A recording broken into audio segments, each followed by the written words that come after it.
Bagi sebagian orang yang belum pernah terjun ke dunia pemerintahan desa atau baru terjun ke dunia pemerintahan desa, terkadang mereka masih bingung ya membedakan antara perangkat desa dan juga lembaga kemasyarakatan desa.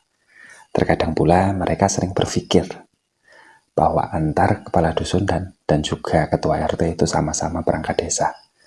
Saya Mariadi, founder dari Abdesa. Dalam video kali ini saya akan mencoba menjelaskan seterang-terangnya siapa yang termasuk perangkat desa dan juga siapa yang termasuk lembaga kemasyarakatan desa. Yang pertama, terkait perangkat desa ya. Secara jelas sebenarnya perangkat desa yang diatur di dalam Undang-Undang Desa. Di sana dikatakan bahwa perangkat desa adalah unsur pembantu ya, yang membantu kepala desa dalam menangani fungsi pemerintahan. Fungsi pemerintahan itu banyak sekali ya, banyak sekali. Salah satunya di dalam hal pengelolaan keuangan desa. Kemudian terkait siapa saja yang termasuk perangkat desa, itu dijelaskan di dalam pasal 48 ya, Undang-Undang Desa. Di situ dikatakan bahwa perangkat desa itu terdiri dari 3 ya.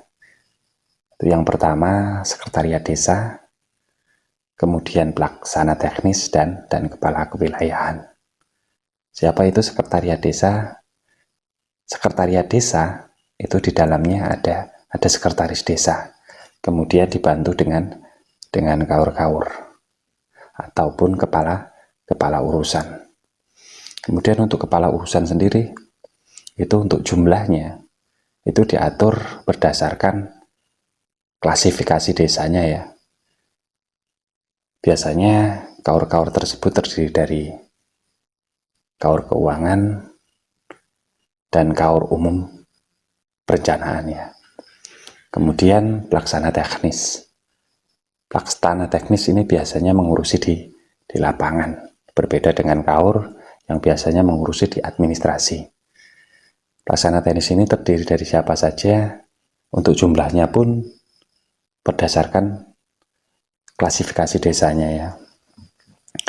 Biasanya untuk kasihnya atau kepala seksinya itu terdiri dari kasih pelayanan ya, kasih pelayanan, kesejahteraan dan juga pemerintahan. Kemudian yang ketiga kepala kewilayahan.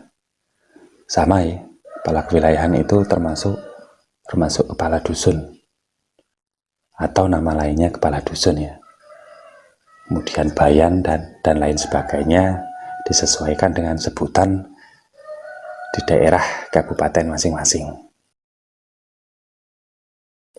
Kemudian yang kedua terkait lembaga kemasyarakatan desa ataupun LKD ya, biasanya kita singkat dengan LKD. LKD sendiri itu diatur di dalam peraturan Menteri Dalam Negeri ya. Tepatnya di nomor 18 tahun 2018. Apa sih LKD itu? LKD itu merupakan wadah ya, wadah partisipasi masyarakat sebagai mitra pemerintahan desa yang biasanya ikut serta di dalam perencanaan, pelaksanaan dan juga pembangunan desa, serta ikut dalam mempercepat pelayanan masyarakat desa. Terdiri dari siapa saja sih LKD itu? Dijelaskan ya di dalam pasal 6 bahwa LKD itu sekurang-kurangnya terdiri dari ketua RT ya, ataupun ketua rukun tetangga. Kemudian yang kedua di situ ada rukun warga, ada Karang Taruna, kemudian pemberdayaan kesejahteraan keluarga ataupun PKK, kemudian ada pos pelayan terpadu ya, dan juga lembaga pemberdayaan masyarakat atau LPM. Dan masih banyak sekali ya untuk LKD yang biasanya ada di desa-desa, tapi minimal terdiri dari 6 yang sudah saya sebutkan tadi. Nah, terkait tugas antara perangkat desa dan juga lembaga kemasyarakatan desa mungkin kita bahas di sesi berikutnya ya, atau di video-video berikutnya. Mungkin hanya itu yang bisa saya jelaskan dalam video ini. Semoga bermanfaat ya.